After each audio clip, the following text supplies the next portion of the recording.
Hi, everyone. Let's take a few minutes and look at two American historical painters, John Trumbull and Gilbert Stuart. It's interesting to note that these two men were born within 1 year of each other, one in 1756, and Gilbert Stuart was born in 1755. John Trumbull stayed in America and fought in the Revolution, while Gilbert Stuart left with his family before the Revolutionary War began and lived in England and Ireland until he finally returned to the brand new United States. Now let's begin with John Trumbull. He is one of our most famous American historical painters. When you think about historical painting, I want you to think about capturing not just people and events, but doing it in an accurate way, capturing their very likeness. And John Trumbull was one of our important painters, and you'll see why soon. It's interesting to note he became interested in painting and art because his sisters were doing needlepoint, creating beautiful embroidery, and he was fascinated by that. As a young man, he went off to Harvard to I can't get it to go forward. Here we go. There we go. As a young man, as you see here, he was sent off to Harvard to study art. And you can see he included in his self-portrait here his palette and his paintbrushes. His goal was to capture the likeness of all of those who've made a difference in America, including George Washington, who you see here. This is one of Trumbull's paintings of him. Now, when the Revolutionary War came, Trumbull joined and fought for a year and a half. And one of his jobs was to create maps of how the British would line up and where they were located in the battle with the British. And this is a painting of the Battle of Bunker Hill. Colonel Warren dies in this scene. And he would be displayed as a hero. And if you notice here, we have sort of this horizontal line, right? This line, as you see my laser pointer following it, this diagonal line creates tension. And you see the flags leaning that direction, and then the wave of the flag in the opposite direction. It looks like here he's captured the one who's given the fatal blow to our hero, Colonel Warren. It's interesting to note Trumbull, our artist, was there and actually worked with George Washington for a time as an assistant. When the war was over, it was Trumbull's goal to travel to London and to study with Benjamin West and increase his skills in painting. Because he only had one eye, it's interesting that Benjamin West advised Trumbull that you should just paint miniature paintings, very small ones, since you only have one eye. But that was not in the mix for Trumbull. When he returned, he began capturing some of the important events of the Revolutionary War because he was there. And today, as you look at this picture, this is the Capitol building in Washington, D.C. And he has paintings that hang right here. If you were standing where those paintings are and looked up, this is what you would see, the beautiful Capitol building dome. If you were to stand and look around, what you would see is not miniature paintings by Trumbull, but massive paintings of events like the signing of the Declaration of Independence, George Washington resigning his commission as colonel only to step into the role of president. And then, of course, the surrender of Lord Cornwallis, which we'll look at. When you visit the Capitol building, this is what you would see in the rotunda, are his paintings. This is one of them. This is the surrender of Lord Cornwallis. Very important historical event to America being free of Britain and making their own country. It's interesting that Trumbull actually traveled and captured the likeness of French soldiers in France for this painting. He took his work very seriously, and you'll see that in these next paintings. This one is the signing of the Declaration of Independence. It took him many years to complete this, and you may wonder why. Well, the reason is that every single picture or portrait of a person in this painting was done in person. Each person, and we have all of the main players here, and this is what they looked like. He actually visited them and would paint them from real life so that these people would actually look like themselves. It's interesting to note, all of you, there was no cameras.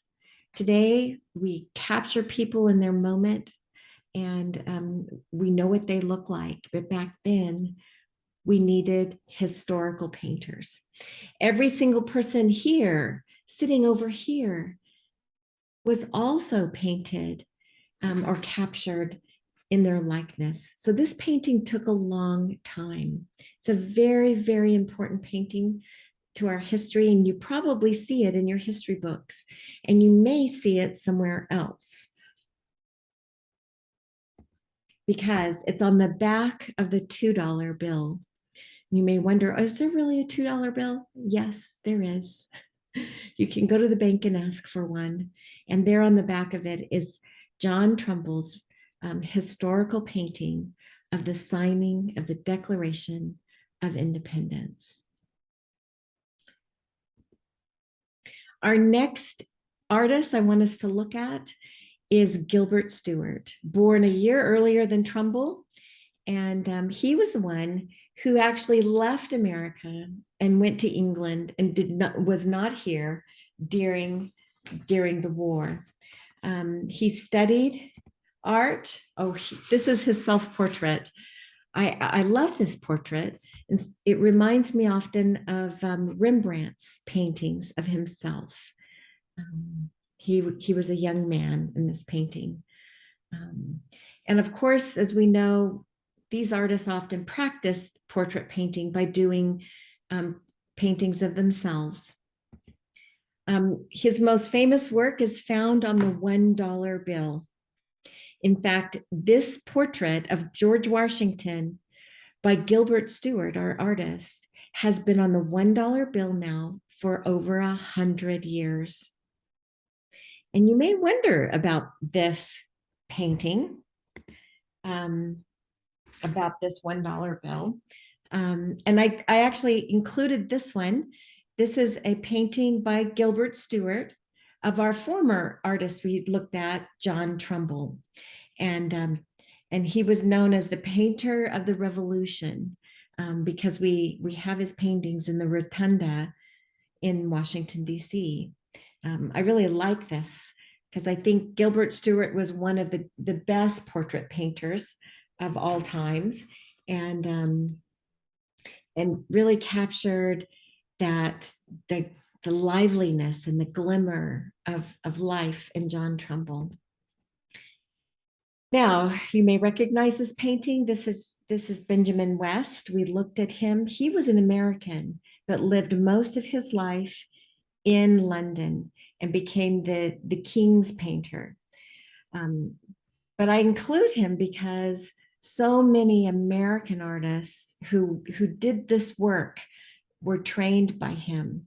And Gilbert Stuart moved to London and worked with Benjamin West and studied painting and became one of the greatest painters um, of the early American Federalists. Here, um, here I'm going to show you the first, I think, 4 or 5 presidents of the United States. This one here is John Adams. This one is Thomas Jefferson. Whenever Gilbert Stuart returned to America, it was his goal to paint George Washington and many of these presidents and important people. And he accomplished his goal. And here are some of those paintings. Here are 2, I think these first presidents of the United States is John Adams, Monroe, Madison, and we know what they look like because someone took the time to paint them. It was said that Gilbert Stuart was a friendly man, that he was easy to work with, because often these men spent a lot of time in their presence. The most famous painting by Gilbert Stuart is this one. It is an unfinished painting of George Washington. It's often called the Athenaeum, after the library that first owned this painting.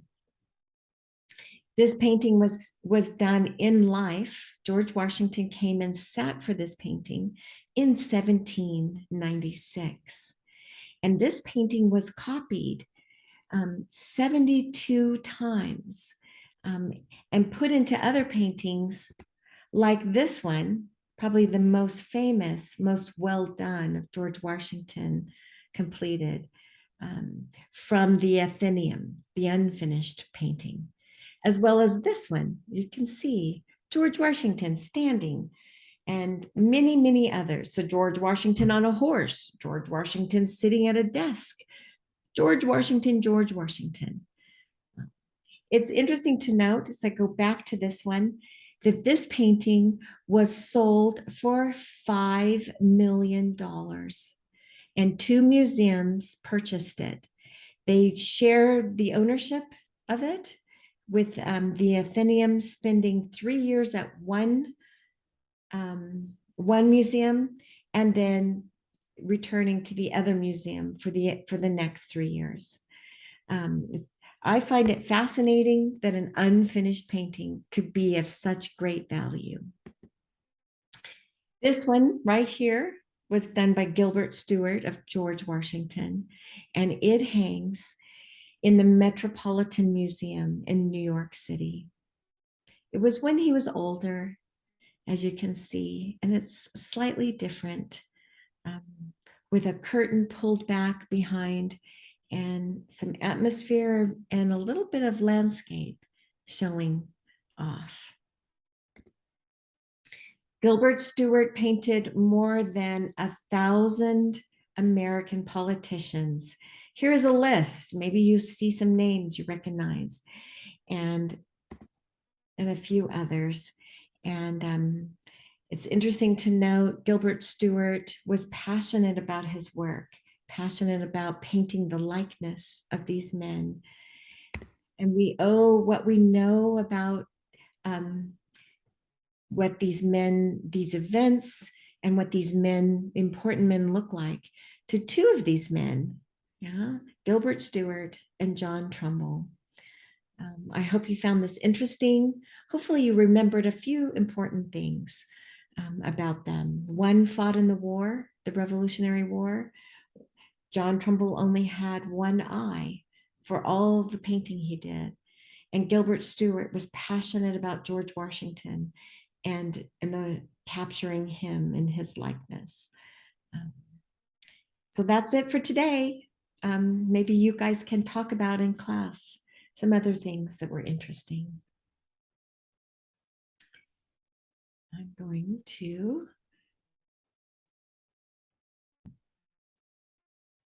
turn off